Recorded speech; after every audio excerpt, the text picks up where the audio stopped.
الرحمن الرحيم مالك يوم الدين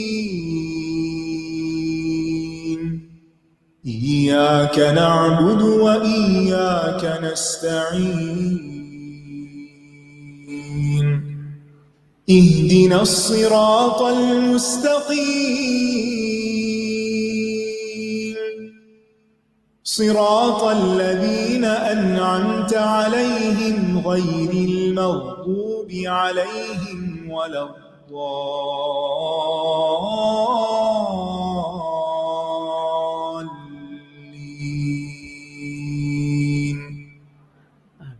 السلام علیکم ورحمۃ اللہ وبرکاتہ. کیا حال ہے سب کا؟ آج تو بہت خوش ہوں گے. آج الحمدللہ آپ کی سورۃ السجدہ بھی مکمل ہو گئی. خوش قسمت ہیں وہ لوگ جنہوں نے اپنے روزانہ یہ 10 منٹ لگا کے پوری سورت حفظ کر لی ہے. ایک لائف ٹائم ٹریجر جو ہے وہ اپنے لیے سمیٹ لیا ہے. اور کچھ ایسے بھی ہیں جو انہی کورسز کا حصہ ہوتے ہوئے کبھی تاخیر سے آئے، کبھی توجہ سے پڑھا، کبھی نہیں، تو وہ اس سعادت سے محروم رہے. ابھی بھی وقت ہے، ابھی بھی موقع ہے. رمضان کے کچھ دن باقی ہیں. جو غفلت اور کوتاہی ہو گئی ہے اس سے نکلا جا سکتا ہے اور کمپنسیٹ کیا جا سکتا ہے. تو بہتر یہ ہے کہ رمضان کے اندر ہی اس کو مکمل کر لیں. دوسرے، الحمدللہ آج TQ4 کی تکمیل ہوئی ہے اور قرآن مجید مکمل ہوا ہے. آپ خود بھی اور آپ کے والدین، آپ کے رشتہ دار مبارکباد کے مستحق ہیں. اللہ سبحانہ وتعالیٰ آپ کو یہ نعمت ہمیشہ کے لیے عطا کرے اور کبھی اس سے آپ کا تعلق و رشتہ نہ ٹوٹے، اور یہ تکمیل ایک نئے آغاز کا ذریعہ بنے آپ کی زندگیوں میں. کیونکہ قرآن ایک روشنی ہے، نور ہے، ہدایت ہے، برکت کا سبب ہے. تو جو اس کو تھام کے رکھے گا اس کو یہ سب نعمتیں ملتی رہیں گی، اور جو اسے چھوڑ دے گا وہ پھر اندھیروں میں جاگم ہو جائے گا. تو اللہ تعالیٰ ہمیں اس محرومی سے بچائے کہ کبھی ہم اس قرآن کو چھوڑیں. تو مجھے امید ہے کہ جو کچھ آپ نے یہاں سیکھا اسے اپنی اگلی زندگی میں اس سے ضرور فائدہ اٹھائیں گے، اور اپنے لیے اور اپنے والدین کے لیے ایک صدقہ جاریہ بنائیں گے انشاءاللہ تعالی. اور انشاءاللہ ہم رمضان کی ان کلاسز کا ہم ان کو کنٹینیو کریں گے. انسٹیٹیوٹ تو آج سے بند ہو رہا ہے لیکن کلاسز انشاءاللہ اسی ٹائم پر جاری رہیں گی. تو مجھے امید ہے کہ جو بچیاں گھر جائیں گی وہ اپنے دن کے اس حصے کو وقت نکال کر اپنے اس علم کے سفر کو جاری رکھیں گی، یعنی قصص القرآن کو، کیونکہ اس میں ہمارے لیے بہت بڑے فائدے ہیں اور بہت سی سیکھنے کی چیزیں ہیں انشاءاللہ. تو ہم آتے ہیں کچھ سوالوں کے جواب کی طرف جو پچھلے دنوں میں پوچھے گئے. کسی کا سوال ہے کہ اگر امام قیام میں کھڑا ہو،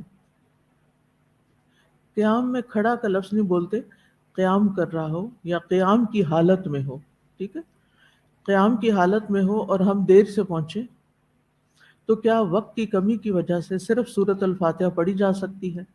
تو اس سے رکعت ہو جائے گی. یعنی آپ نے ثنا نہیں پڑھی، آپ نے کوئی صورت نہیں ساتھ ملائی، اتنا وقت تھا کیونکہ امام آپ سے پہلے یعنی شروع کر چکا تھا پڑھنا، نماز شروع کر چکا تھا، تو آپ نے قیام کی حالت میں صرف سورۃ فاتحہ پڑھ لی، تو کیا یہ کافی ہے؟ جی ہاں، بالکل کافی ہے. اس سے آپ کی رکعت ہو جائے گی. اگر ثنا کے بعد والی صورت نہیں بھی پڑھی گئی تو کوئی بات نہیں، یعنی آپ کی وہ رکعت مکمل ہو جائے گی انشاءاللہ.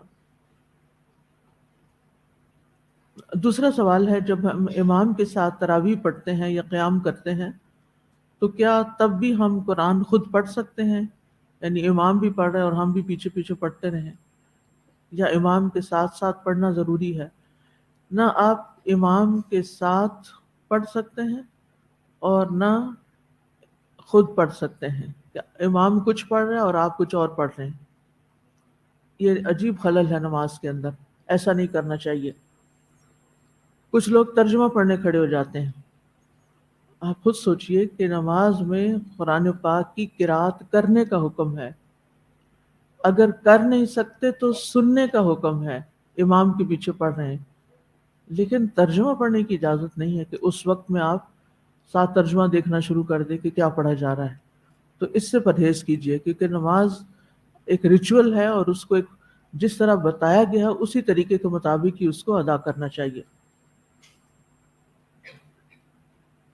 امام کے پیچھے صرف ایک ہی چیز پڑھی جا سکتی ہے اور وہ ہے سورۃ الفاتحہ، اینڈ دیٹس اٹ. باقی یہ ہے کہ جب امام رکوع میں جاتا ہے اور وہ دل میں تسبیحات پڑھ رہا تھا تو آپ بھی پڑھیے. جب امام سجدہ کرتا ہے تو تسبیحات خاموشی سے اپنی پڑھتا ہے، آپ بھی پڑھیے. اور اسی طرح التحیات بھی آخر تک اپنا خود پڑھیے. لیکن قرات صرف سورۃ فاتحہ کی ہوگی، باقی چیزوں کی نہیں. پھر ایک سوال ہے کہ کیا ایام حیض میں قرآن پاک پڑھا جا سکتا ہے؟ جی، اپنے موبائل سے آپ پڑھ سکتے ہیں، کسی بھی ڈیوائس سے، لیپ ٹاپ سے یا اپنے آئی پیڈ وغیرہ سے. لیکن اگر مصحف کھول رہے ہیں جیسے کلاس میں آپ پڑھنے کے لیے کھولتے ہیں تو پھر گلوز ہونے چاہیے یا کوئی بھی کپڑے سے یا کسی بھی آڑ سے اس کو ٹچ کرنا چاہیے. ایک اور سوال ہے، مجھے وضو برقرار رکھنے میں مشکل ہوتی ہے. کلاس سے پہلے وضو کر کے آتی ہوں لیکن ظہر تک برقرار نہیں رہتا. اگر ہو بھی تو نماز میں ڈسٹربنس رہتی ہے، اور اس کے ساتھ مجھے لیکوریا کا مسئلہ بھی ہے، جبکہ میری عمر بھی اتنی نہیں. تو کیا میرے لیے رخصت ہے؟ اس میں ان ساری صورتوں میں آپ کو دوبارہ وضو کرنا پڑے گا. یعنی حکم یہ ہے کہ اگر نماز سے پہلے یا نماز کے دوران انسان کی کوئی بھی حاجت، پیٹ سے نکلنے والی کوئی بھی چیز شدت پکڑ جائے تو پھر انسان کو پہلے فارغ ہونا چاہیے، وضو کرنا چاہیے، پھر نماز پڑھنی چاہیے. اور اگر انسان کو یہ پتا ہے کہ میں نے اگر اسی حالت میں نماز شروع کر دی تو بہت ڈسٹربنس رہے گی اور میری توجہ نہیں ہوگی نماز کی طرف، تو پھر کیا کرنا چاہیے؟ پہلے جا کے فارغ ہو کے وضو کر کے پھر نماز شروع کرنی چاہیے. اسی طرح اگر لکوریا کا مسئلہ ہے تو آپ کو استنجا کرنا پڑے گا، اپنے آپ کو دھو کر ہر نماز کے لیے نیا وضو کریں گے. اس کے علاوہ آپ نماز نہیں پڑھیں گے، ٹھیک ہے؟ اور اگر بہت زیادہ اخراج ہوتا ہے تو اس صورت میں آپ کوئی نہ کوئی پیڈ استعمال کریں یا ٹیشو پیپر یا کوئی بھی چیز جس سے آپ کے باقی جسم جو ہے وہ متاثر نہ ہو، یا اور چیزیں کپڑے جو آپ نے پہنے ہوئے ہیں وہ گیلے نہ ہوں.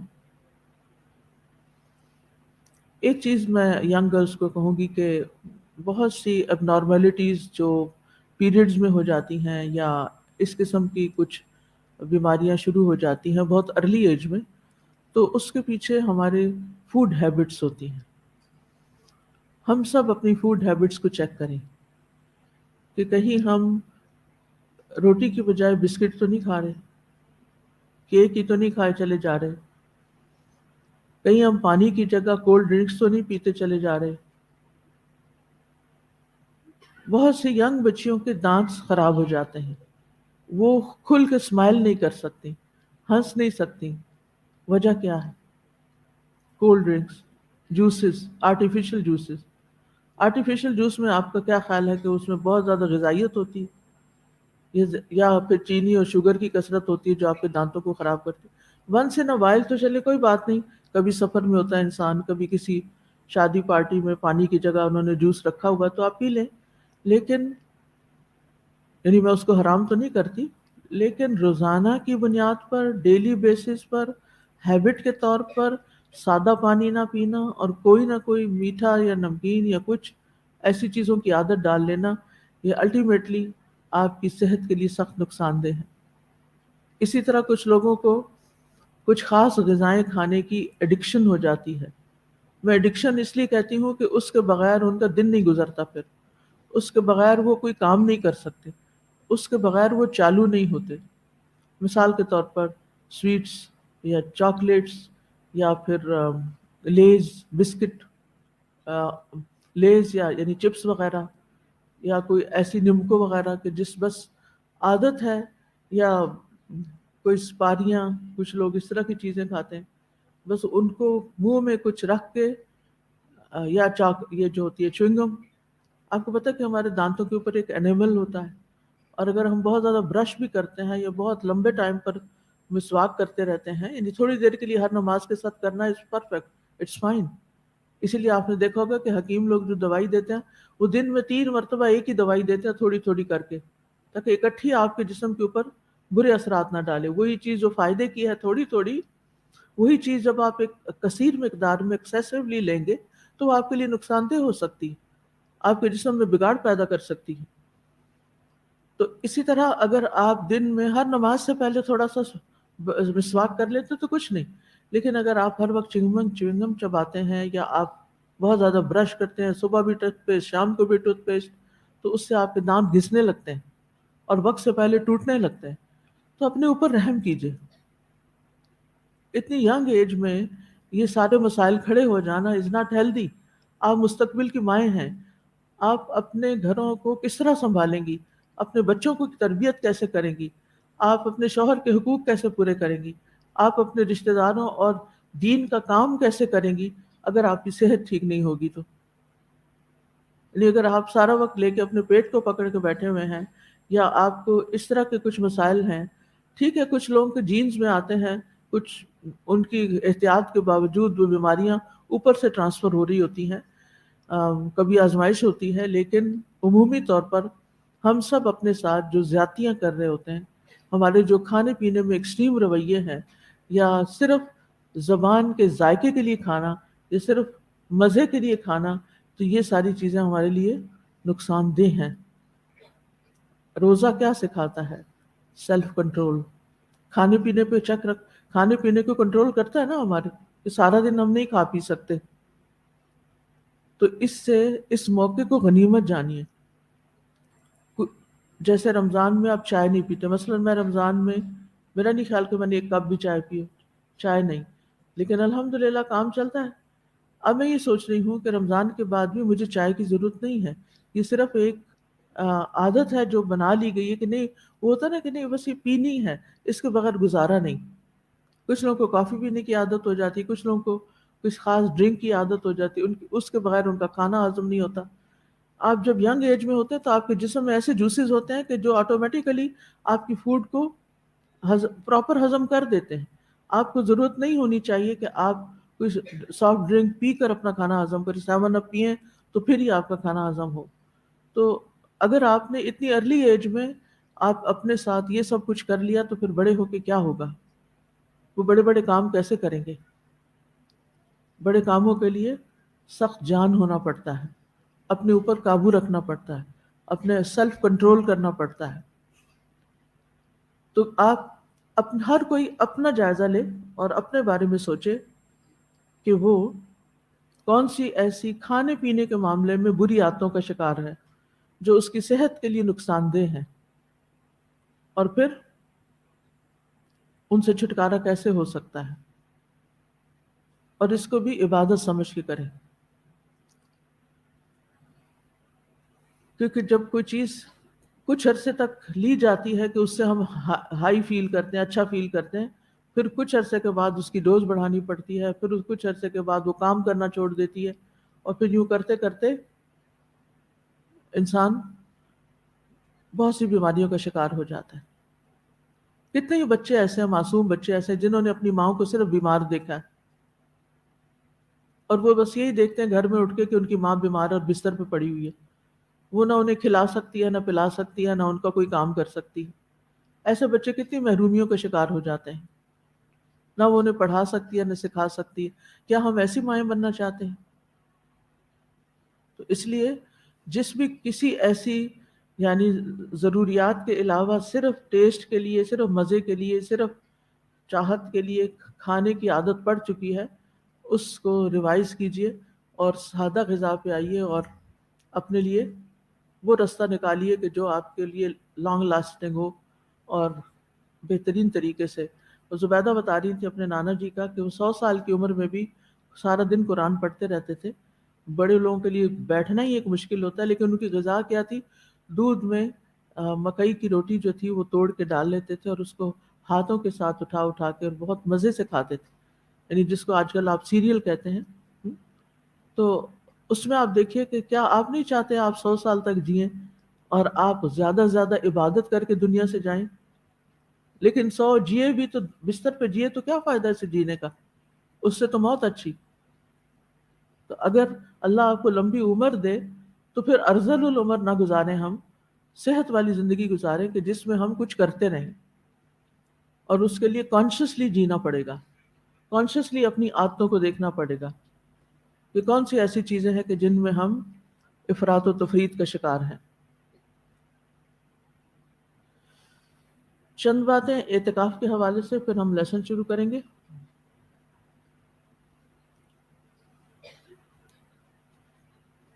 اعتکاف کے کچھ آداب ہیں۔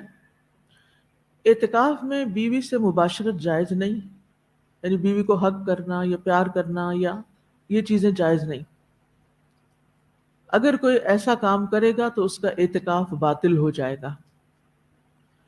سورۃ البقرہ میں اللہ تعالیٰ فرماتے ہیں وَلَا تُبَاشِرُوهُنَّ وَأَنْتُمْ عَاكِفُونَ فِي الْمَسَاجِدِ تِلْكَ حُدُودُ اللَّهِ فَلَا تَقْرَبُوهَا، اور جب تم مسجدوں میں اعتکاف کی حالت میں ہو تو عورتوں سے مباشرت نہ کرو، یہ اللہ کی حدیں ہیں، بس ان کے پاس نہ جانا۔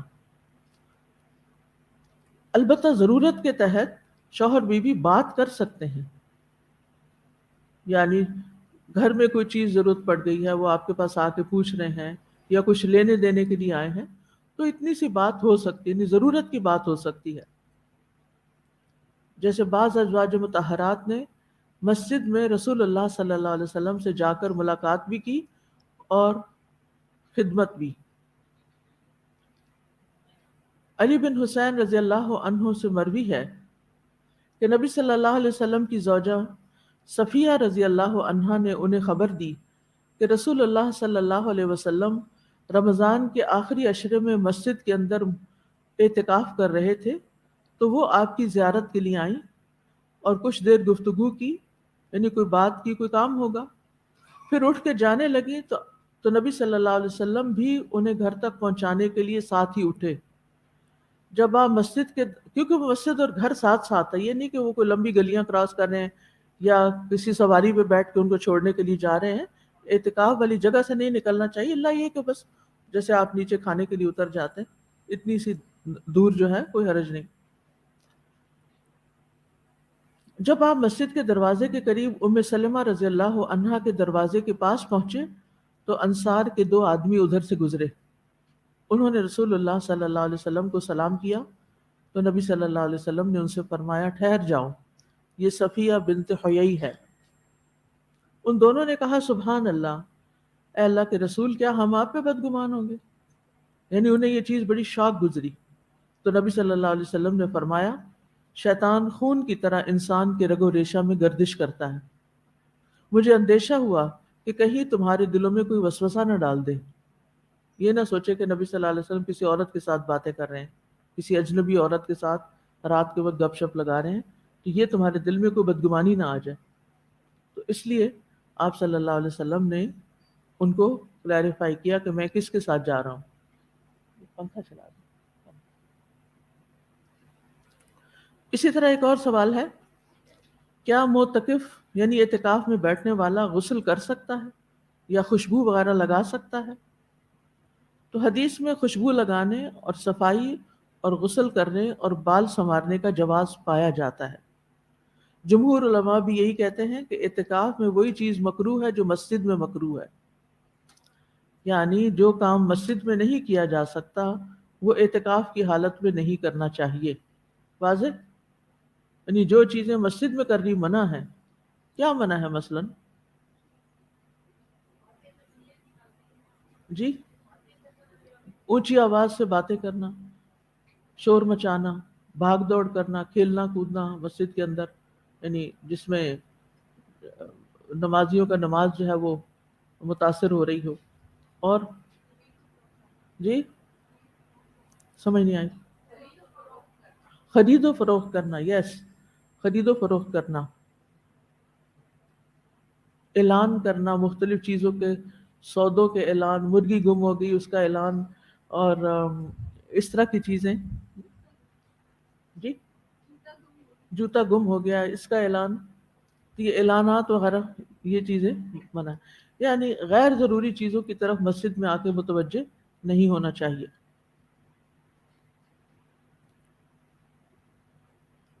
رسول اللہ صلی اللہ علیہ وسلم کا اعتکاف آسانی اور سہولت والا تھا، سختی اور شدت والا نہیں تھا۔ حضرت عائشہ کہتی ہیں کہ رسول اللہ صلی اللہ علیہ وسلم بحالت اعتکاف اپنا سر مسجد سے باہر کر دیتے تو میں اسے دھو دیتی جبکہ میں حیض کی حالت میں ہوتی. یعنی اعتکاف کی حالت میں شوہر بیوی کو ٹچ کر سکتا ہے، یا بیوی شوہر کو ٹچ کر سکتی ہے، لیکن مباشرت جائز نہیں. پھر بالوں کو کنگھی کرنا، یعنی اس کا مطلب یہ کہ اعتکاف کی حالت میں نہانا دھونا، اعتکاف کی حالت میں نہانا دھونا جو ہے وہ جائز ہے. بالوں میں کنگھی بھی جائز ہے. نبی صلی اللہ علیہ وسلم جب مسجد میں اعتکاف کرتے تو حضرت عائشہ کہتی ہیں کہ آپ میری طرف اپنا سر جھکا دیتے تو میں آپ کے سر کو کنگھی کرتے، حالانکہ میں حیض کی حالت میں ہوتی. آپ سر دھو بھی دیتی تھی، کنگھی بھی کر دیتی تھی. نبی صلی اللہ علیہ وسلم کے بال لمبے تھے نا، آپ کو معلوم ہے، یعنی کانوں کی لو تک تھے یا اس سے بھی آگے.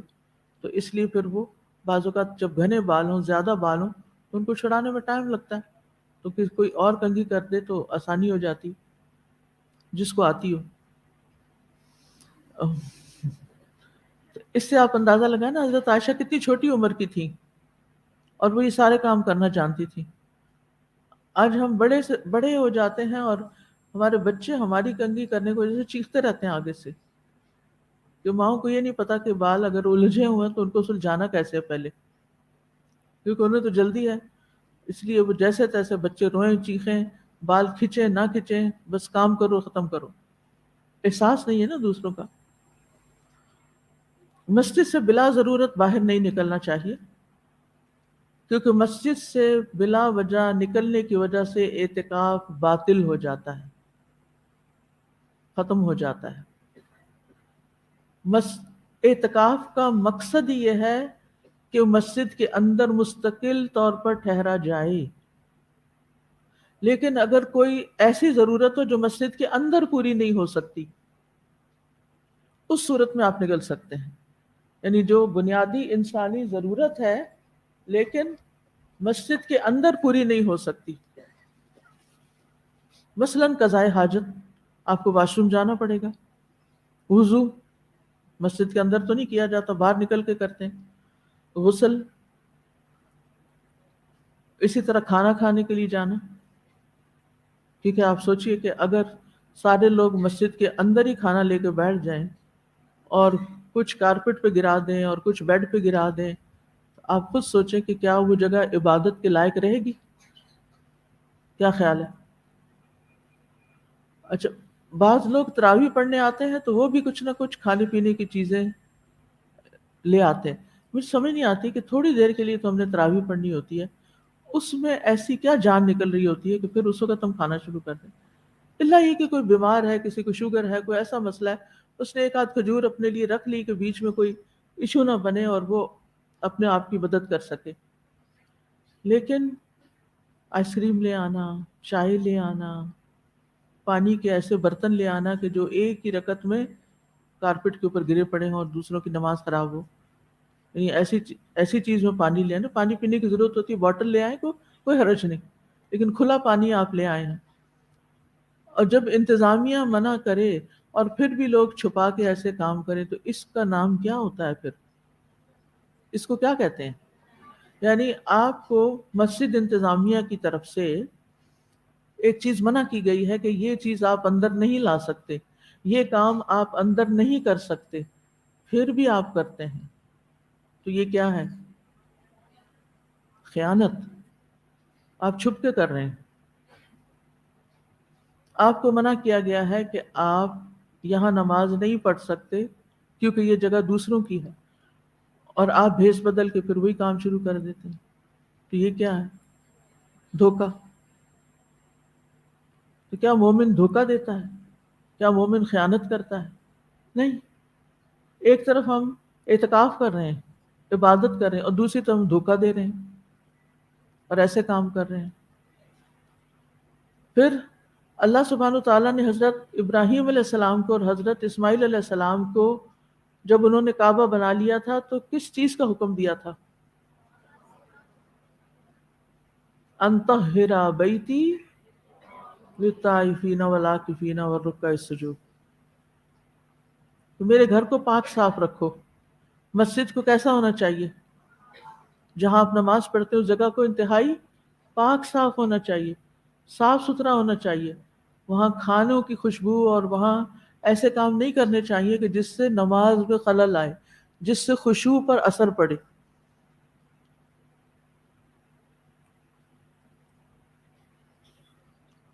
تو بات یہ ہو رہی تھی کہ اعتکاف کی حالت میں بلا ضرورت گھر سے، وہ مسجد سے نہیں نکلنا. حضرت عائشہ کہتی ہیں کہ جب نبی صلی اللہ علیہ وسلم اعتکاف کی حالت میں ہوتے تو گھر میں بلا ضرورت تشریف نہ لاتے، یعنی گھر نہیں آتے تھے.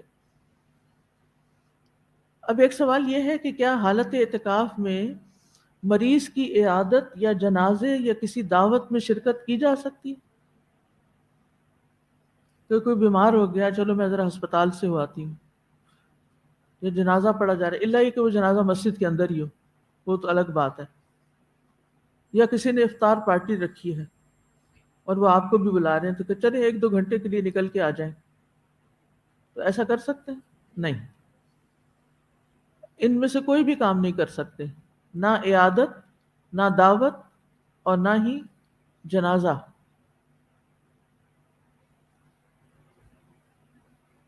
نہ ہی کوئی اور، مثلاً یہ کہ کوئی شخص کسی آفس میں جاب کرتا ہے، وہ دن میں جاب کرنے چلا جائے اور رات کو آ کے اعتکاف کر لے، تو یہ اعتکاف نہیں ہوتا.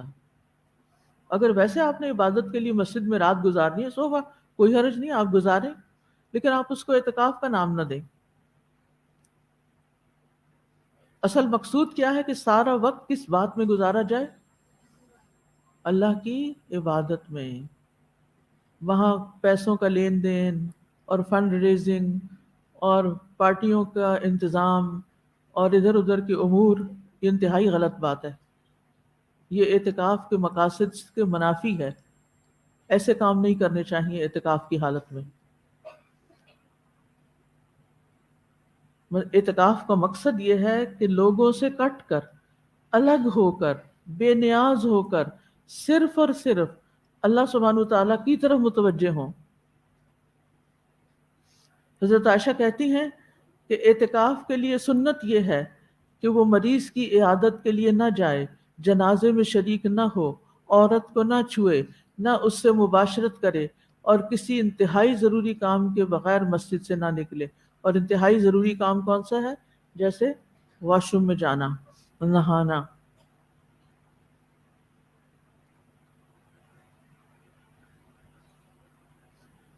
اسی طرح اگر کوئی شخص ایسا ہے کہ اس کی مثلاً گورنمنٹ جاب ہے یا کسی ایسے ادارے میں کام کرتا ہے کہ اس کی بہت ساری ذمہ داریاں ہیں، یا ایک ماں ہے جو گھر میں اس کے 10 بچے ہیں اور بہت ذمہ داریاں ہیں، تو ایسے لوگ اگر اعتکاف کرتے بھی ہیں تو پھر کیا ہوتا ہے؟ پیچھے سے بچے اپروچ کریں گے، پیچھے سے اور لوگ اپروچ کریں گے. پھر ایسے لوگوں کو چاہیے کہ وہ اعتکاف نہ کریں اور لوگوں کی ضروریات پوری کرتے رہیں، کیونکہ وہ بھی ایک نیکی کا کام ہے. یعنی اگر آپ بچوں کی خدمت کی وجہ سے، گھر کی ذمہ داریوں کی وجہ سے اعتکاف نہیں کر سکتی تو کوئی بات نہیں، نہ کریں. آپ کی نیت اور شوق اور جذبے کو دیکھ کر اللہ تعالیٰ آپ کو اجر دے دے گا انشاءاللہ، کیونکہ آپ اس طرح خود بھی ڈسٹرب رہیں گے اور جو دیگر معتکفین ہیں ان کو بھی ڈسٹرب کریں گے. تو ایسی چیزوں سے، ایسی حرکتوں سے پرہیز کرنا چاہیے.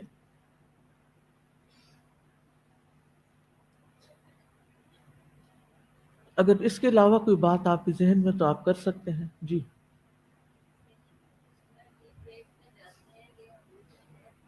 کیا کرتے ہیں بریک میں؟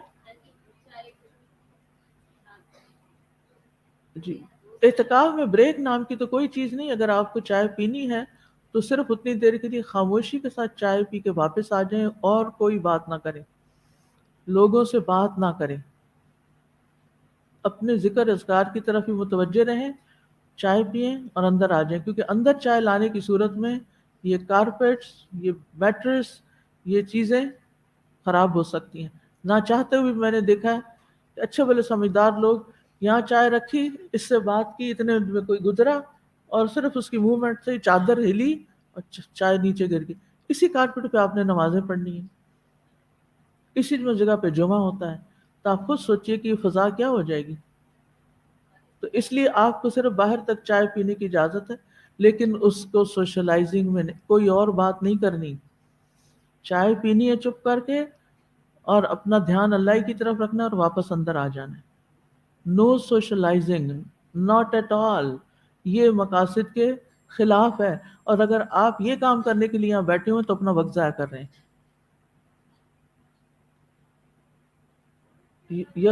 تبتل الیہ تبتیلا، کیا مطلب ہے تبتل الیہ تبتیلا؟ سب سے کٹ کر اللہ کی طرف متوجہ ہونا، تبتیل.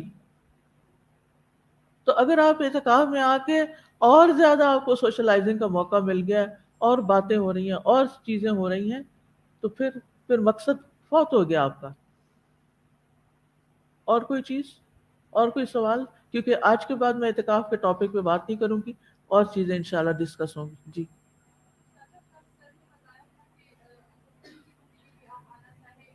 کس کے لیے؟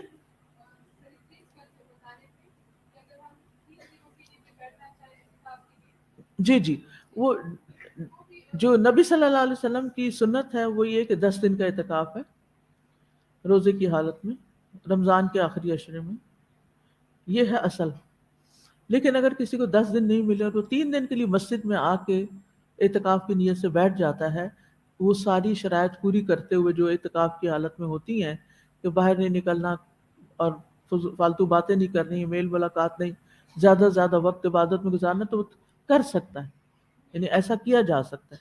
3 دن کے لیے، 2 دن کے لیے، 1 دن کے لیے، چند گھنٹوں کے لیے آپ اس نیت سے جا کے بیٹھ جاتے ہیں اور عبادت کرتے ہیں، تو ویل اینڈ گڈ. اس میں ہوگا کیا؟ اس کا مطلب یعنی یہ ایسی عبادت ہوگی کہ جس میں آپ سب سے کٹ کے پھر یکسو ہو گئے. جی صرف مسجد میں. یہ یاد رکھیے کہ انتم عاکفون فی المساجد، اعتکاف کی جگہ مسجد ہے.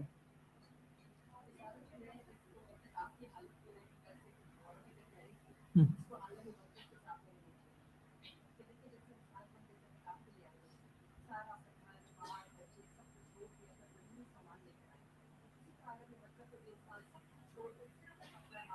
صرف اعمال، بالکل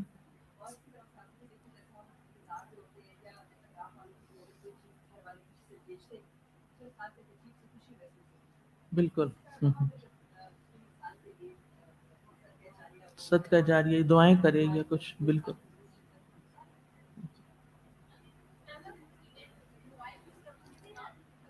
اگر کسی فیملی ممبر کی ڈیتھ ہو جائے اور وہ بہت ہی قریبی ہو اور نکلنا پڑے اعتکاف سے، تو پھر اگلے سال قضا کر لیں اس کی.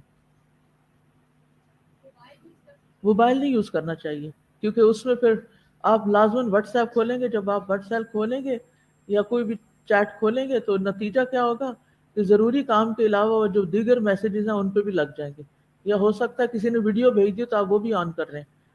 تو یہ اعتکاف تو نہ ہوا نا. اصل میں کیا ہے، سب سے کٹ کے اللہ کی طرف متوجہ ہونا. جی مائک لے لیجیے.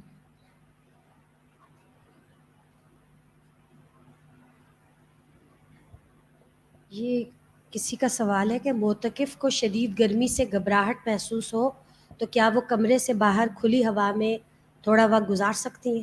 وہ بہتر ہے گھر چلا جائے، کیونکہ یہ سب کچھ تو ہوگا، یہ تو تکلیف اور مشقت برداشت کرنی ہی ہوگی. ٹھیک ہے نا؟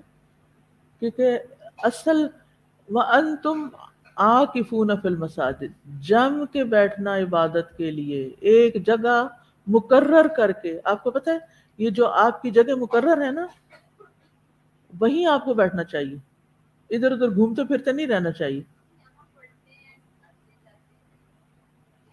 اصل تو یہی ہے کہ اپنی جگہ پر بیٹھیں، الا یہ کہ کسی وقت اگر آپ نے کوئی پڑھنے کے لیے، جیسے اس وقت آپ آ کے ایک جگہ جم کے ہی بیٹھے ہوئے نا، گھوم پھر نہیں رہے، ادھر اس سے ملاقات کرنے، ادھر سلام کرنے، ادھر بات، یہ تو نہیں کر رہے نا. آپ آئے ہیں ایک جگہ بیٹھے ہیں، جب یہ نماز ختم، کلاس ختم ہوگی، نماز ختم ہوگی، اپنی جگہ پہ جا کے بیٹھ جائیں. پھر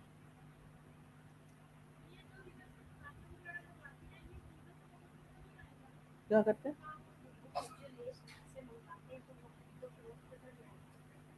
اگر کتاب کوئی ایسی ہے جو پڑھنی ہے آپ نے اعتکاف میں، یعنی دعاؤں کی کتاب ہے، یہ قرآن مجید ہے، تو کوئی حرج نہیں. لیکن آپ سامان اکٹھا کر کر کے اعتکاف کی حالت میں خرید کے رکھ لیں کہ جاتے ہوئے گھر لے جائیں گے، تو یہ درست نہیں. خرید و فروخت نہیں کرنی چاہیے، مسجد میں ویسے ہی نہیں کرنی چاہیے، اور اعتکاف کی حالت میں تو بالکل نہیں. جی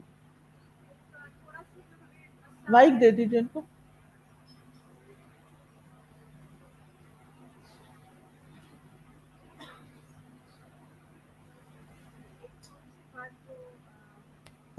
اسی حوالے سے کہنا چاہی تھی کہ اعتکاف والوں کے ظاہر ہے ان کے لیٹنے کا انتظام، ان کا سامان اور وہ ایک جگہ ہوتا ہے، لیکن یہ کہ باہر سے جب لوگ آتے ہیں تو وہ بچے ان کے دوڑتے رہتے ہیں گدوں پر، ان کے سامان سے بھی بلکہ ایک دو دفعہ چیزیں کسی بچے نے نکال لی. پھر یہ کہ کچھ لڑکیاں جا کے بیٹھ جاتی ہیں گدوں پر، اور پیریڈس کی وجہ سے وہ گدے خراب بھی ہوئے نا، جنہوں نے نماز نہیں پڑھنی تھی. تو اس پہ حالانکہ ہم بار بار یہ کہتے رہتے ہیں کوئی یہاں انٹر نہ ہو، کوئی نہ یہاں انٹر ہو، لیکن یہ کافی مسئلہ. آپ میں سے کوئی عقل مند شخص یہ بتائے گا کہ ان میں سے کون سی حرکت درست ہے؟ کوئی ایک بھی ٹھیک ہے؟ آپ کے بچوں کو یہ پتہ ہونا چاہیے کہ کسی کا بیگ تو کیا، امی کا بیگ بھی نہیں کھول سکتے اجازت کے بغیر. اگر وہ آپ نے ان کو کھلی چھٹی دی ہوئی ہے نا کہ آپ کا بیگ لیں، کھولیں، سیل فون نکالیں، پیسے نکالیں، جو مرضی نکالیں، رکھیں، اس کو کھلونا بنا کے کھیلیں، تو یہ غلط تربیت ہے، یہ ڈسپلن کے خلاف ہے. آج وہ آپ کا بیگ کھول رہے ہیں نا، کل وہ کسی کا بھی کھولیں گے، کسی کا بھی بیگ کھولیں گے، اور پھر کیا ہوگا؟ اس میں سے کچھ بھی نکال لیں گے. اور جب ان کو ایک دفعہ جرت ہوگی کچھ بھی نکالنے کی، کیونکہ جس کا بیگ ہے اس نے دیکھ بھی لیا، تو کہے کہ ہائے بچہ، میں اسے منع کروں تو یہ کیا کہے گا، اس کی ماں کیا کہے گی، یا بچے کا دل ٹوٹ جائے گا. نہیں، آپ اس پہ ظلم کر رہے ہیں، اس کو شے دے کے کہ وہ کسی کے بیگ سے یا کسی کی چیز سے نکال. آپ نے دیکھا ہوگا کہ کچھ لوگوں کی یہ عادت زندگی بھر نہیں بدلتی. وہ کسی کے گھر جاتے ہیں، بغیر ان کے گھر والوں کے آفر کیے وہ ان کی کوئی نہ چیز اٹھا کے کھانا شروع کر دیتے ہیں. کوئی فریج کھول لیں گے، اس میں سے چیزیں نکالیں گے، کوئی گھوم پھر کے ادھر ادھر چیزیں دیکھیں گے. دس از رانگ. پکچرز لے رہے ہوتے ہیں بغیر اجازت، کسی کے گھر کی، کسی کے کھانے کی پکچر لے کے اپنے انسٹاگرام پہ ڈال دینا، یہ کہاں کی عقل مندی ہے؟ آپ اس سے پوچھ لیں، آپ اجازت دیتے ہیں؟ یہ چیز مجھے بہت اچھی لگ رہی ہے، میں اس کی پکچر لے لوں؟ اسی طرح کسی انسان کی جا کے پکچر لے لینا بغیر اس کی اجازت کے. یہ ساری چیزیں انتہا درجے کی گھٹیا، اخلاق سے گری ہوئی اور بد تہذیبی میں آتی ہیں. ایک مسلمان کو یہ اخلاق شایان، ایک مسلمان کے شایان شان نہیں یہ اخلاق. تو اگر آپ مسجد میں بچوں کو لے کر آتے ہیں تو پھر ان کو اپنے ساتھ ہی رکھیے، اور میک شور کیجئے کہ وہ جا کے نہ کسی کے گدے پہ کودیں اور نہ کسی کے بیگ کو کھولیں. اور اسی طرح وہ حدیث آپ نے نہیں پڑھی، اگر نہیں پڑھی تو ریاض الصالحین پڑھنا شروع کیجئے. جن لوگوں کا کورس ختم ہو رہا ہے نا، اب آگے کیا، واٹ نیکسٹ، تو ریاض الصالحین کا باقاعدہ کورس بھی ہوتا ہے اس میں، جو ہے کورسپونڈنس کورس. لیکن اس کے علاوہ خود بھی آپ پڑھ کے آڈیو لیکچرز بھی ہیں، سن سکتے ہیں. اس میں واضح حدیث موجود ہے کہ کسی کی جگہ پر، کسی کی نشست پر اس کی اجازت کے بغیر نہیں بیٹھنا چاہیے. خاص طور پر اگر کسی کے گھر میں آپ گئے ہیں یا کسی کی پرائیویٹ جگہ ہے تو اس کی اجازت کے بغیر نہیں بیٹھیں گے آپ. تو یہ چھوٹے چھوٹے اخلاق ہیں، یہ چھوٹی چھوٹی نیکیاں ہیں، اور اسی سے ہم دوسروں کو تکلیف دیتے ہیں، اور پھر اسی سے ہم لڑائیاں شروع ہوتی ہیں. اسی سے لوگ ہم سے ملنا نہیں چاہتے، پناہ مانگتے ہیں کہ یہ فلاں فیملی ہمارے گھر آئے کیونکہ ان کے بچوں نے آ کے ایک ادھم مچا دینا ہے. تو توبہ توبہ کرتے ہیں کہ کوئی ہمارے گھر آئے ایسے لوگ. پھر آپ کہتے ہیں، روتے ہیں آنسوں سے، میرے بھائی ایسے ہیں، وہ میرا اپنے گھر آنا پسند نہیں کرتے. اگلی بات نہیں بتاتے کہ آپ نے جو اپنے بچوں کو جیسے ٹرین کیا ہوا ہے، اور جو آپ جا کے وہاں فتنہ کریٹ کرتے ہیں، تو وہ کیوں نہیں پسند کرتے کہ آپ ان کے گھر آئیں. بعض اوقات ان کے گھر جا کے جائزہ لے کے کیا چیز ٹھیک ہے، کیا نہیں، کیا ان کی روایات کے مطابق، کیا نہیں، پھر بھائی کے کان بھرتے ہیں. بعض خواتین یہ کرتی، پھر بھائی کے کان بھرتی ہیں. وہ کیا کہتی، تمہاری بیوی کو تو یہ بھی نہیں آتا، تمہارے گھر میں نے دیکھا یہ چیز خراب ہو رہی تھی، تمہاری بیوی بہت پیسے لٹاتی ہے، وہ یہ کرتی ہے، وہ کرتی ہے. اب آپ خود سوچیں کہ یہ آپ کیا کر رہے ہیں، کیا یہ باتیں زیب دیتی ہیں آپ کو؟ کیا ان پہ حساب نہیں ہوگا؟ کیا یہ سب کچھ اعمال نامے میں لکھا نہیں جا رہا؟ یہ تو اتنی بڑی شیطانی حرکت ہے کہ میاں بیوی کے درمیان فساد ڈلوانا اور شکایتیں لگا کے گھر توڑوانا، یہ جو ابلیس کا کام ہے۔ آپ ابلیس کے چیلے بن جاتے ہیں جب یہ کام کرتے ہیں، چاہے آپ سگے بہن بھائی کیوں نہ ہوں۔ اس لیے بہت ضروری ہے کہ ان حرکتوں سے باز آئیں، آنکھیں بند کر لیں، وہ ان کا معاملہ ہے، وہ خود دیکھیں۔ آپ کو اس لیے نہیں ان کے گھر آنے کا موقع ملا کہ آپ ان کی صرف ایک دشمن کی نظر سے چیزوں کا جائزہ لیتے رہیں یا ایک حاسد کی نظر سے دیکھتے رہیں۔ جی میمونہ، جی جی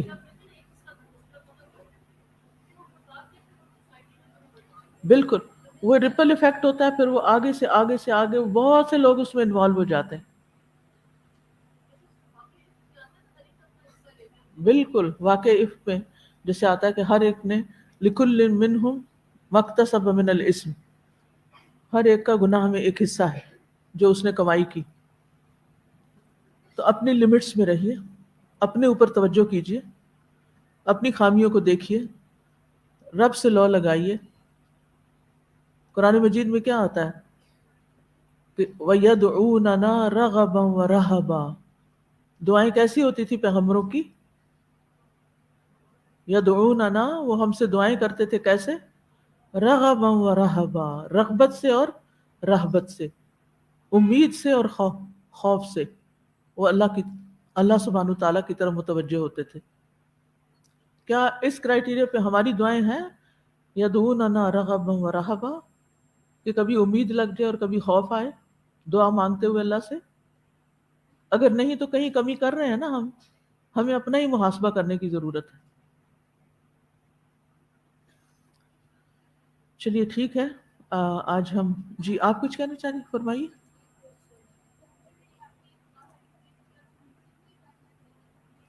نہیں، گھر میں اعتکاف نہیں ہوتا، ویسے آپ نے عبادت کے لیے سب سے الگ ہو کے بیٹھنا ہے تو آپ الگ ہو کے بیٹھ جائیے، لیکن اس کو اعتکاف کا نام نہ دیجیے، ٹھیک ہے؟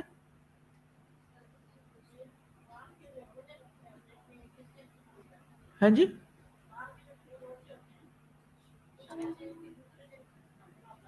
نہیں ضروری نہیں ہے، نہیں۔ انشاءاللہ شوال اور روزوں پہ آگے بات کریں گے، جب ہم رمضان گزار لیں گے انشاءاللہ آخر میں، کیونکہ یہ کلاس انشاءاللہ آخری رمضان تک ہوتی رہے گی ڈیلی اسی ٹائم پر، تو میں ساتھ ساتھ جو بھی واقعات اور ضروریات ہوں گی اس کے مطابق بات کرتی رہوں گی۔ جی ذرا اونچی آواز میں بولیے، آواز نہیں آ رہی۔ آخر میں کیا ہو گیا؟ قضا ہو گیا؟ قضا کیسے ہو گیا؟ ٹوٹ گیا؟ ہاں، نہیں پورا کریں گے، پورا کریں گے۔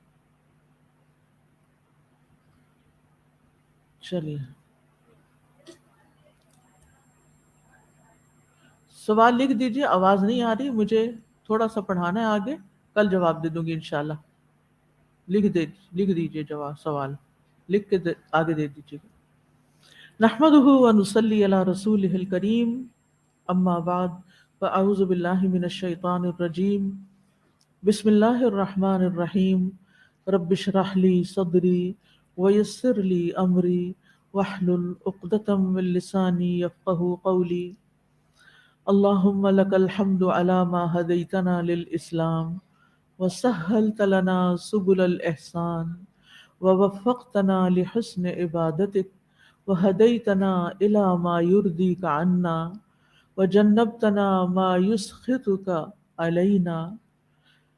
اللہم لک الحمد حمدا کثیرا طیبا مبارکا فیہ حتی ترضى واذا رضیت، اقرارا بالاساءۃ واعترافا بالاضاعۃ۔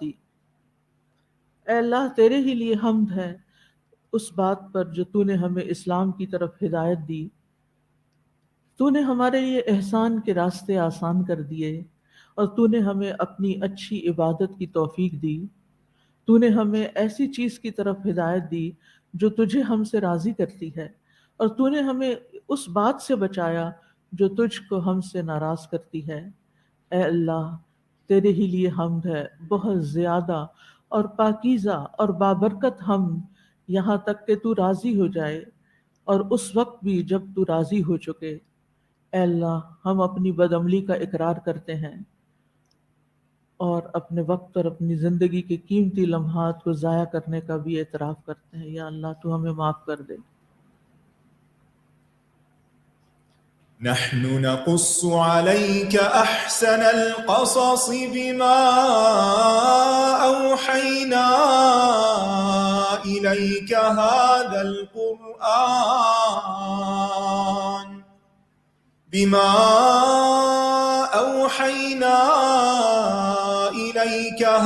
القرآن وإن كنت من قبله لمن الغافلين۔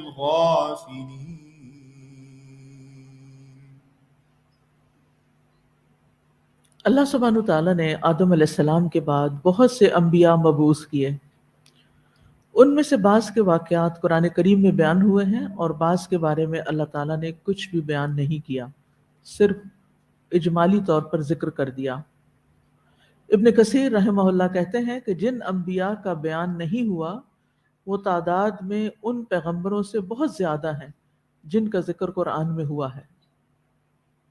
محمد عبدہ کہتے ہیں کسی قوم کے قدیم رہنما کے متعلق جو ہمارے رسول صلی اللہ علیہ وسلم سے پہلے وہ گزرے ہیں، قطعی طور پر یہ کہنا صحیح نہیں کہ وہ نبی تھا، جیسے بعض لوگ بدھا کو نبی کہتے ہیں یا اسی طرح اور کچھ شخصیات کو۔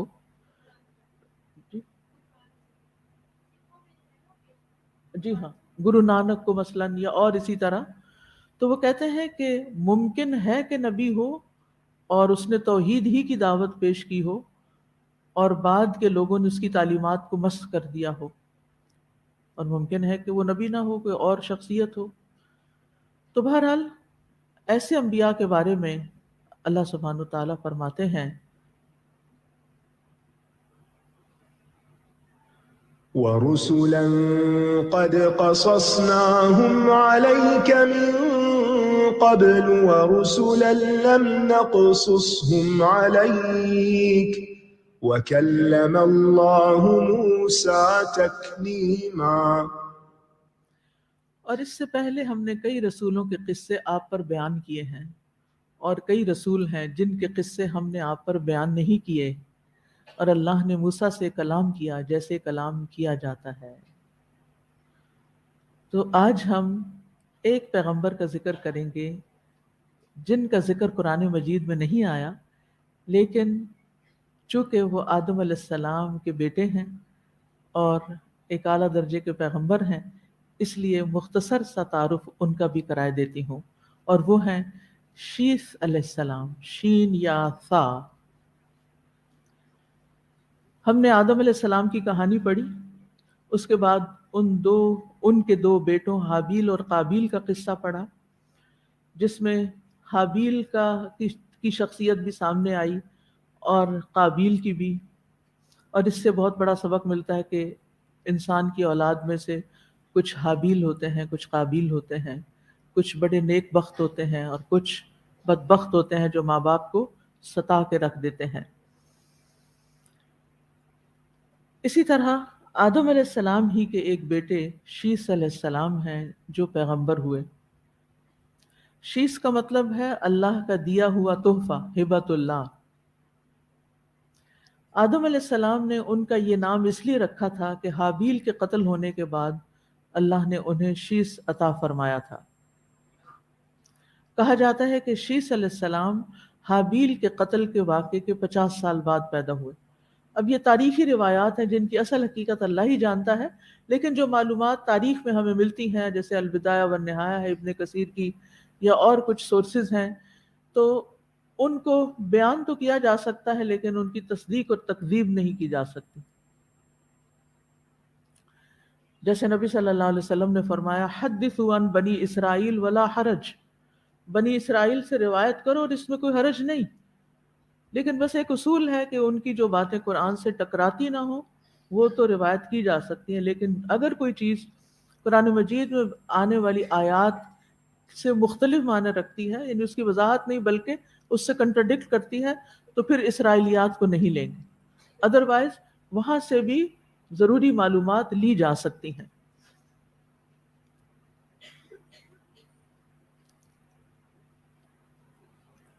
یہ بھی کہا جاتا ہے کہ شیس علیہ السلام آدم علیہ السلام کی اولاد میں سے سب سے زیادہ خوبصورت اور آدم علیہ السلام کو سب سے زیادہ محبوب تھے۔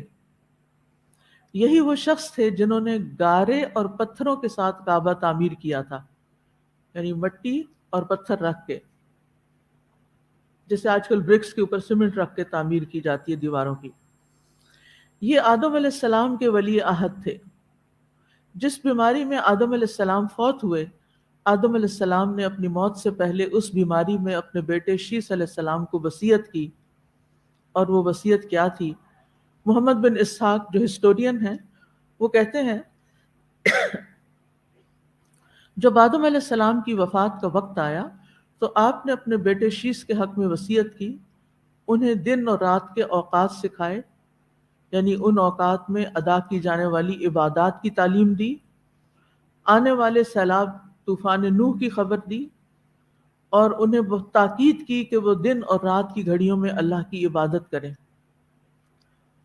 یہ آدم علیہ السلام کے جانشین بنے اور ان کے بعد پہلے پیغمبر تھے، یعنی جو ان کی اولاد میں سے تھے، اگرچہ ہم سب انہی کی اولاد میں سے ہیں۔ ان پر کئی آسمانی صحیفے بھی نازل ہوئے اور انہوں نے لوگوں پر حکومت بھی کی، یعنی پیغمبر بھی تھے اور ایک طرح سے بادشاہ کہہ لیں یا حاکم کہہ لیں۔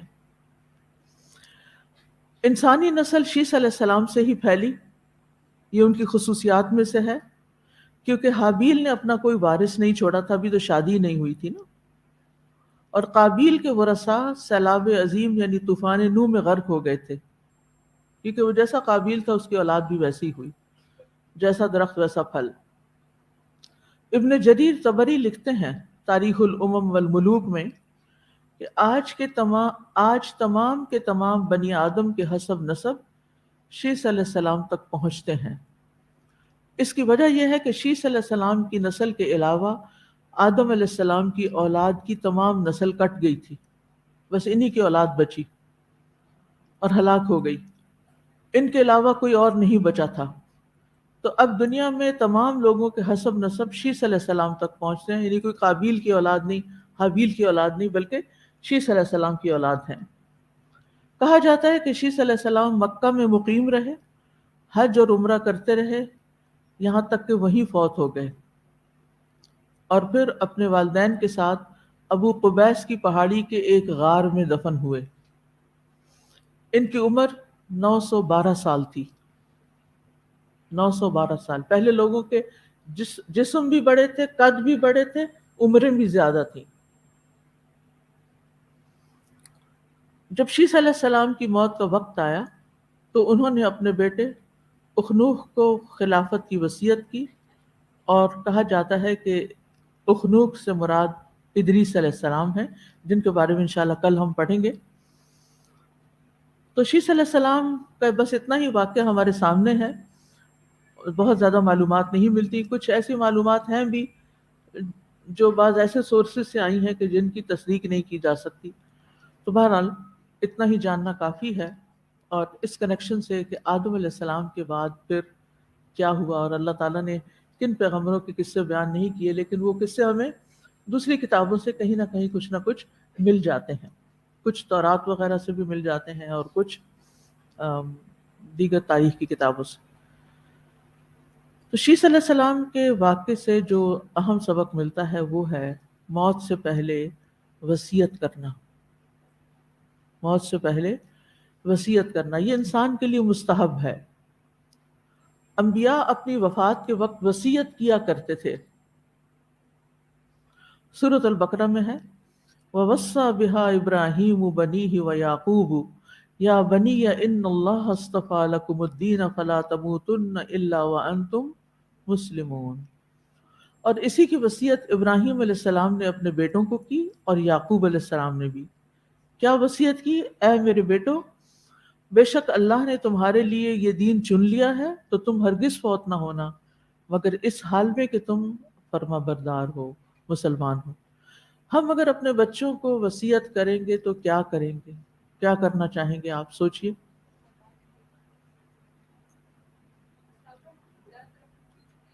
ہم تو اپنی چیزوں کی وصیت کرتے ہیں، یہ میری نانی کی نشانی ہے، اور یہ میری ساس کی نشانی ہے، اور یہ میری منگنی کی انگوٹھی ہے، اور یہ میری فلاں میرا گفٹ ہے، تو یہ میں تمہیں دے رہی ہوں بغیر تقسیم وراثت کے. یہ بھی ایک ظلم ہوتا ہے. جو بچہ پاس ہے، جو فیوریٹ ہے، وہ ساری نشانیاں اس کے حوالے کی اور فارغ ہو گئے. اور پھر بعد میں لوگ کہتے ہیں کہ وہ والدہ کی نشانی تھی جو میں نے پہن لی. آپ اس طرح نہیں پہن سکتے والدہ کی نشانی جب تک کہ وہ وراثت میں تقسیم ہو کے آپ کے حصے میں نہ آئے. یعنی بعض اوقات ایسا ہوتا ہے نا کہ آپ میت کو نہلا رہے ہوتے ہیں، اس کے ہاتھ میں چوڑیاں انگوٹھیاں ہیں یا اس کی کوئی بالیاں ہیں، تو آپ سوچتے ہیں کہ چلو یہ میں نہلا رہی ہوں تو میں ہی رکھ لوں. نو، آپ ایسا نہیں کر سکتے. وہ امانت ہے، وہ جائے گا سارے ترکے میں جس میں حصے تقسیم کیے جائیں گے. اور اگر آپ کے حصے میں خوش قسمتی سے آ گئی تو اب آپ یادگار پہن لیں، ورنہ غم نہ کریں. پھر نبی صلی اللہ علیہ وسلم کی آخری وصیت کیا تھی؟ ام سلمہ کہتی ہیں کہ آپ کی آخری وصیت یہ تھی کہ نماز اور اپنے غلاموں کے ساتھ حسن سلوک. یہی کہتے کہتے آپ کا سینہ مبارک کھڑکھڑانے لگا اور آپ کی زبان رکنے لگ گئی اور آپ دنیا سے چلے گئے. ہمیں بھی اپنے بچوں کو نماز کی وصیت لکھ کے دے کے جانی چاہیے. اللہ کے فرما بردار رہنا اور نماز میں کمی نہ کرنا. زندگی میں بھی اور موت کے بعد میں بھی بچوں کی نماز کی فکر ہونی چاہیے. کچھ سلف صالحین کی وفات کے وقت وصیتوں کا پتہ چلتا ہے. قیس بن عاصم نے اپنی وفات سے پہلے اپنی اولاد کو وصیت کرتے ہوئے فرمایا کہ اللہ عز و جل سے ڈرتے رہنا، اپنے میں سے سب سے بڑے کو سربراہ بنانا، کیونکہ جب قوم اپنے بڑے کو سردار بناتی ہے تو وہ اپنے باپ کی جانشین ثابت ہوتی ہے. اور جب میں مر جاؤں تو مجھ پہ نوحہ نہ کرنا، کیونکہ رسول اللہ صلی اللہ علیہ وسلم پر نوحہ نہیں کیا گیا تھا، حالانکہ وہ اللہ کے آخری نبی تھے جو دنیا سے رخصت ہو گئے. صفوان بن عمر اپنے والد عبید حضرمی یعنی شریح سے روایت کرتے ہیں کہ جب ابو مالک اشری کا وقت آیا، یعنی وقت وفات قریب آیا، تو انہوں نے کہا اے اشریوں کی جماعت، تم میں سے حاضر غائب کو پہنچا دے کہ میں نے رسول اللہ صلی اللہ علیہ وسلم کو فرماتے ہوئے سنا ہے کہ دنیا کی لذت آخرت کی کڑواہٹ ہے. دنیا کی لذت آخرت کی کڑواہٹ ہے، اور دنیا کی تلخی آخرت کی لذت و شیرینی. یعنی اگر دنیا میں آپ بہت عیش و عشرت کر رہے ہیں تو پھر اپنی آخرت خراب کر رہے ہیں. اور اگر دنیا میں کچھ مشکل آ گئی ہے، تکلیف ہے، کھانے پینے میں کوئی تکلیف دہ چیز ہے، یا بیماری ہے، یا ویسے کچھ مشکلات ہیں، یعنی کوئی سٹریس ہے، کوئی غم ہے، تو انشاءاللہ اس کے بدلے میں آخرت میں اللہ تعالیٰ اچھا بدلہ دے گا.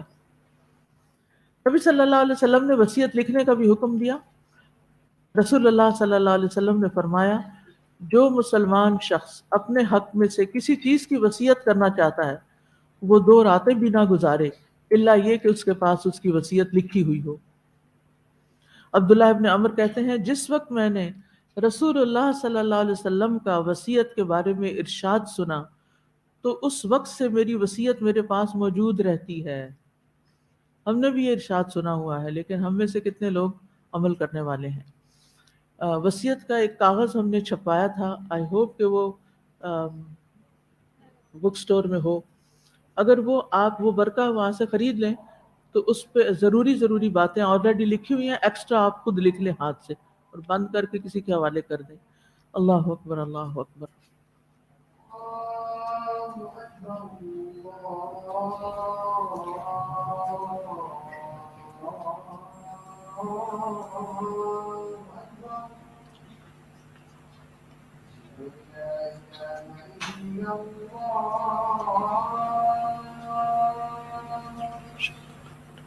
أشهد أن لا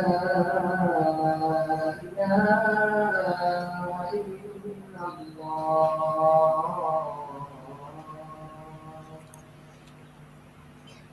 أشهد أن محمدا رسول الله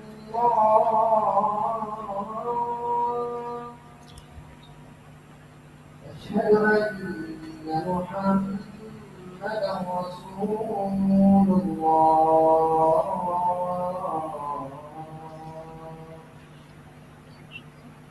حي على الصلاة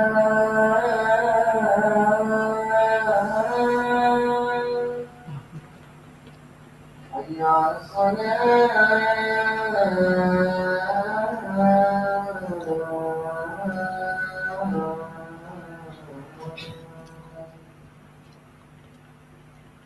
حي على الفلاح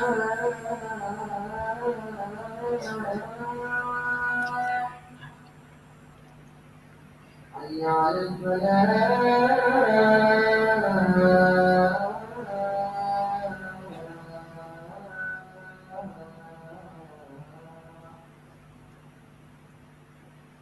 الله أكبر الله أكبر لا إله إلا الله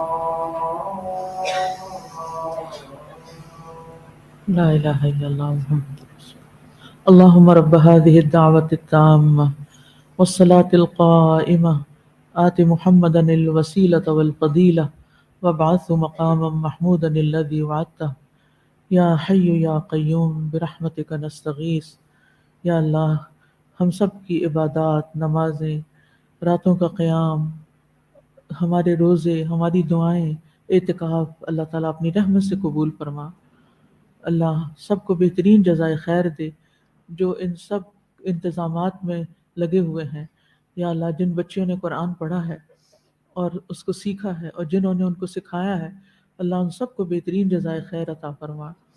جن لوگوں نے جس بھی طریقے سے ان پڑھنے والی بچیوں کے لیے جو آج تکمیل کے بعد گھروں کو جا رہی ہیں، اللہ ان کے ساتھ جس نے جو بھی مالی عملی تعاون کیا ہے، اللہ ان کو اس کی بہترین جزائے خیر عطا فرما. اللہ ان کے دین ایمان کو سلامت رکھنا، انہیں ثابت قدمی عطا فرمانا، انہیں قرآن کا عملی نمونہ بنا دینا. یا اللہ یہ سب کچھ ہمارے لیے، ہمارے والدین کے لیے صدقہ جاریہ بنا دینا. یا رب العالمین تو ہمیں نیک کام میں ایک دوسرے کے ساتھ تعاون کرنے کی توفیق عطا فرما اور برے کاموں میں سے ایک دوسرے کو روکنے کی توفیق عطا فرما. یا اللہ تمام بیماروں کو صحت عطا فرما. یا اللہ تو ہم سب کی پریشانیاں اور دکھ دور فرما دے اور ہمیں یکسوئی کے ساتھ عبادت کی، اپنے ذکر کی، اپنے شکر کی توفیق عطا فرما اور ایسا اعتکاف عطا فرما کہ جس سے تو راضی ہو جائے اور ہمارے لیے خیر و برکت کے دروازے دنیا اور آخرت میں کھول دے. ربنا تقبل منا انك انت السميع العليم وتب علينا انك انت التواب الرحيم. وصلی اللہ تعالی علی خیر خلقہ محمد وعلی آلہ واصحابہ واہل بیتہ اجمعین. اس واقعے سے کچھ سبق اور بھی ملتے ہیں. ایک یہ کہ انسان کو جب زندگی میں کوئی تکلیف پہنچتی ہے تو اللہ تعالیٰ اپنی رحمت سے اس کا اچھا نعم البدل بھی عطا کرتا ہے. آدم علیہ السلام کو حابیل کے قتل کا صدمہ پہنچا تھا تو اللہ نے ان کے صبر کے بدلے ان کے لیے ایک اور بہترین تحفہ انہیں دیا. کس کی شکل میں؟ شیس علیہ السلام کی شکل میں، جو ان کے بہترین وارث ثابت ہوئے اور ان کے مشن کو آگے لے کر چلے. تو یہ ایک بہت بڑی خوشخبری کی بات ہوتی ہے ان تمام لوگوں کے لیے جو دنیا میں کسی بھی نقصان کی وجہ سے، کسی صدمے کی وجہ سے غم اور دکھ پریشانی کا شکار ہوں اور اس صبر کریں، اللہ سبحانہ و تعالیٰ سے اچھا گمان رکھیں تو اللہ تعالیٰ صرف آخرت میں نہیں، دنیا میں بھی انشاءاللہ اللہ تعالیٰ ان کو اچھا بدلہ عطا کرے گا. اللہ تعالیٰ نے آدم علیہ السلام کو حابیل کے بدلے شیس علیہ السلام جیسی نیک اولاد عطا کی اور وہ نہ صرف یہ کہ نیکی پہ گامزن تھے بلکہ دوسروں کو بھی نیکی کی طرف بلانے والے تھے. پھر اسی طرح یہ ہے کہ ہمارے دین میں علم اور عبادت دونوں کی بہت اہمیت ہے، کیونکہ انسان کے کردار کو درست کرنے کے لیے، درست رکھنے کے لیے علم اور اللہ سبحانہ وتعالیٰ کی عبادت کی طرف توجہ کرنی چاہیے. جیسا کہ آدم علیہ السلام نے اپنے بیٹے شیس علیہ السلام کو علم بھی سکھایا اور عبادت کی بھی تاکید کی. ہمیں اپنے بچوں کو ابتدا سے ہی نیکی کی تعلیم دینی چاہیے اور جو باتیں شروع میں سکھا دی جاتی ہیں وہ پتھر پہ لکیر کی طرح ہوتی ہیں جس کو مٹانا مشکل ہوتا ہے. اور جو بڑے ہو کے سکھاتے ہیں وہ پانی پہ لکیر کی طرح ہوتی ہیں کہ تھوڑی دیر وہ اس میں لہریں آتی ہیں اور پھر دوبارہ پانی برابر ہو جاتا ہے۔ بچوں کو 7 سال کی عمر میں نماز سکھانی چاہیے اور ان کو پڑھانی بھی چاہیے اور ان کو پراپر ڈریس پہنانا چاہیے تاکہ وہ نماز ادا کر سکے۔ آج کل لڑکیاں کیا، لڑکوں کے بھی ایسے ڈریسز ہیں جن کو پہن کے وہ تراویح پڑھنے کھڑے ہو جاتے ہیں جس میں ان کے جسم کا ایک ایک عضو ننگا ہو رہا ہوتا ہے۔ تو بچپن سے ہی نماز کے لیے پراپر ڈریسنگ کی عادت ڈالیں کیونکہ وہ نماز کی قبولیت کے لیے شرط ہے۔ اسی طرح بچوں کو روزے بھی رکھوائیں۔ بچوں کے اندر جو جذبہ اور شوق ہوتا ہے اس کی وجہ سے وہ رکھ جاتے ہیں چھوٹی چھوٹی عمر میں بھی، ورنہ آدھے دن کا رکھوا دیں، کچھ گھنٹوں کا رکھوا دیں، لیکن ان کو بھی سیلف ڈسپلن سکھائیں۔ رسول اللہ صلی اللہ علیہ وسلم نے جب لوگوں کو عاشورہ کے روزے کی ترغیب دی تو ربیہ کہتی ہیں کہ اس کے بعد ہم خود بھی روزہ رکھتے اور اگر اللہ چاہتا تو اپنے چھوٹے بچوں کو بھی رکھواتے۔ ہم ان کے ہمراہ مسجد جاتے تو ان کے لیے اون کا کوئی کھلونا سا بنا لیتے، جب ان میں سے کوئی افطار کے قریب کھانے کے لیے روتا تو ہم اس کا دل بہلانے کے لیے وہ کھلونا اس کو دے دیتے۔ یعنی بچوں کو صحابیات روزہ رکھواتی تھی اور ان کو صبر کی تلقین بھی کرتے اور ان کو بہلاتی بھی تھی۔ اسی طرح بچوں کو حج یا عمرے پہ بھی ساتھ لے کے جانا چاہیے۔ صاحب بن یزید کہتے ہیں مجھے رسول اللہ صلی اللہ علیہ وسلم کے ساتھ حج کرایا گیا جبکہ میری عمر 7 سال تھی، اور بچوں کو بہت کچھ یاد بھی ہوتا ہے۔ پھر اولاد کو قرآن کی تعلیم دینی چاہیے ابتدا سے ہی۔ کسی کا قول ہے اپنے بچے کو قرآن سکھا دو، قرآن اسے ہر چیز سکھا دے گا، پھر آپ کو بہت کچھ نہیں بتانا پڑے گا۔ تو اس میں کون سا سکھانا مراد ہے؟ ترجمے کے ساتھ سکھانا۔ بعض لوگ کہتے ہیں ابھی بچے چھوٹے ہیں، چھوٹے نہیں، چھوٹے عمر میں بھی وہ بہت کچھ سمجھ رہے ہیں۔ آپ دیکھیں کہ جو بچوں کی اسکول کی ریڈنگ بکس، ان کو ناولز ملتے ہیں 4th 5th 6th جماعت میں، ان کا سائز والیوم دیکھا کتنا بڑا ہوتا ہے۔ اگر وہ پڑھ سکتے ہیں اور کئی کتابیں پڑھ سکتے ہیں تو قرآن کا ترجمہ ان کو یہ اچھی باتیں، یہ سیرت، یہ صحابیات کے واقعات، یہ کیوں نہیں سکھائے جا سکتے؟ ہماری ایک ساتھی اس کا بہت ہی کامیاب تجربہ کر رہی ہیں کہ وہ چھوٹے بچوں کو ترجمہ سکھا رہی ہیں، لفظی ترجمہ، اور وہ آگے جا کے اپنے اسکول کے فرینڈز اور ساتھیوں کو بھی سکھا رہے ہیں۔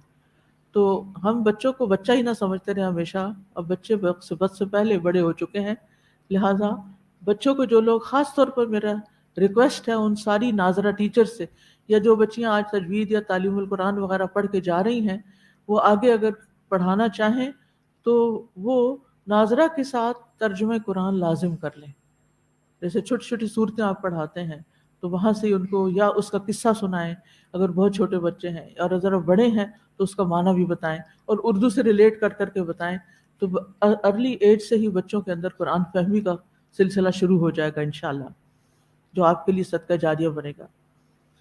اسی طرح بچوں کو قرآن حفظ کروانا چاہیے، خاص طور پر جن بچوں کا حافظہ اچھا ہو۔ امام احمد بن حنبل اپنی والدہ کے بارے میں کہتے ہیں کہ میری والدہ نے مجھے قرآن حفظ کرایا جبکہ میری عمر 10 سال تھی۔ وہ مجھے فجر کی نماز سے پہلے اٹھا دیتی تھی اور بغداد کی ٹھنڈی راتوں میں میرے لیے وضو کا پانی گرم کرتی، اس زمانے تو لکڑیاں وغیرہ تھی، کوئی گیزر نہیں چلتے تھے، اور مجھے میرا لباس پہناتی، پھر دوپٹہ اوڑھتی، یعنی اپنا حجاب سے چہرہ چھپاتی اور میرے ساتھ مسجد کی طرف جاتی، کیونکہ ہمارا گھر مسجد سے دور تھا اور راستے میں اندھیرا ہوتا تھا۔ تو ماں ارلی ٹائم پہ خود اٹھ کے ماں قربانی کرتی تو بچے کو سیکھتے ہیں، تو ان کو نہلا دھلا کے مسجد تک چھوڑ کے آتی تھی۔ پھر بچوں کو دعائیں سکھائیں۔ انس بن مالک کہتے ہیں کہ رسول اللہ صلی اللہ علیہ وسلم نے فرمایا جو میں تمہیں وصیت کرتا ہوں اسے سننے سے تمہیں کیا چیز مانے ہیں کہ تم صبح و شام یہ دعا پڑھا کرو، یا حی یا قیوم برحمتک استغیث اصلح لی شأنی کلہ ولا تکلنی الی نفسی طرفۃ عین۔ اسی طرح سعد بن ابی وقاص اپنے بچوں کو یہ کلمات اس طرح سکھاتے جیسے ایک معلم بچوں کو لکھنا سکھاتا ہے، اور فرماتے کہ رسول اللہ صلی اللہ علیہ وسلم ہر نماز کے بعد ان کلمات کے ذریعے اللہ کی پناہ لیتے تھے: اللہم انی اعوذ بک من الجبن واعوذ بک ان ارد الی ارذل العمر واعوذ بک من فتنۃ الدنیا واعوذ بک من عذاب القبر۔ یہ دعا نبی صلی اللہ علیہ وسلم ہر نماز کے بعد پڑھتے تو ہمیں بھی اپنے بچوں کو سکھانی چاہیے، اور اس سے پہلے ذرا خود بھی سیکھ لینی چاہیے. کل سے انشاءاللہ سورۃ سجدہ تو ختم ہو گئی ہے، ہم انشاءاللہ نماز کے اذکار اور دعائیں سکھائیں گے انشاءاللہ تعالیٰ. کیونکہ ہم نے تو بچپن میں بس ایک ہی لگی بندی چیز سیکھی ہے، اس کے علاوہ نہ دائیں ہوتے ہیں نہ بائیں ہوتے ہیں، جبکہ نبی صلی اللہ علیہ وسلم سے ہر موقع کی ایک سے زیادہ دعائیں موجود ہیں. تو انشاءاللہ تعالیٰ وہ شروع ہوتی ہے. کتاب آپ لے لیجئے گا، آئی ہوپ کہ بک سٹور پہ ہو، ورنہ اسکرین پہ دکھا کے سب کو دعا یاد کرا دیں جب تک کتاب نہ مل جائے. اور اگر یہاں بک سٹور نہیں کھلا، مجھے نہیں معلوم انتظامیہ کیا کہتی ہے، تو کوئی ایک شخص سب کو اسپانسر بھی کر سکتا ہے ثواب کے لیے، تاکہ سب لوگ سیکھیں، یاد کریں اور نمازوں میں پڑھیں. اور اللہ سبحانہ وتعالیٰ سے دعا ہے کہ اللہ تعالیٰ ہمیں عمل کی توفیق عطا فرمائے اور ہمیں اپنا اطاعت گزار بندہ بنائے. ان کے علاوہ بھی بہت سے رسول ہیں جن کا ذکر اور کتابوں میں ملتا ہے، لیکن ان کو اب میں بیچ میں نہیں لاؤں گی، کیونکہ میرا موضوع قصص القرآن ہے. تو قرآن میں جو واقعات آئے ہیں انبیاء کے ہیں یا ان کے علاوہ دوسرے لوگوں کے ہیں یا کچھ اور واقعات ہیں، تو وہ انشاءاللہ ہم وقت کے ساتھ ساتھ کریں گے. کل ہم انشاءاللہ ادریس علیہ السلام کے بارے میں پڑھیں گے. سبحانک اللہم و بحمدک، اشہد ان لا الہ الا انت، استغفرک و اتوب الیک. السلام علیکم ورحمۃ اللہ وبرکاتہ. اور گھر پہ جانے والوں اور سفر کرنے والوں کو دعا دیتی ہوں، استودعکم اللہ دینکم و امانتکم و خواتیم عملکم. اللہ تعالیٰ آپ لوگوں کو تقویٰ عطا کرے، آپ کا سفر آسان کرے، اور آپ کا زندگی کا سفر بھی آسان ہو، اور آپ قرآن کی خدمت کرتے رہیں. السلام علیکم ورحمۃ اللہ وبرکاتہ. فاقصص القصص لعلهم يتفكرون. اللهم صل على محمد وعلى آل محمد كما صليت على إبراهيم وعلى آل إبراهيم إنك حميد مجيد. اللهم بارك على محمد وعلى آل محمد كما باركت على إبراهيم وعلى آل إبراهيم إنك حميد مجيد.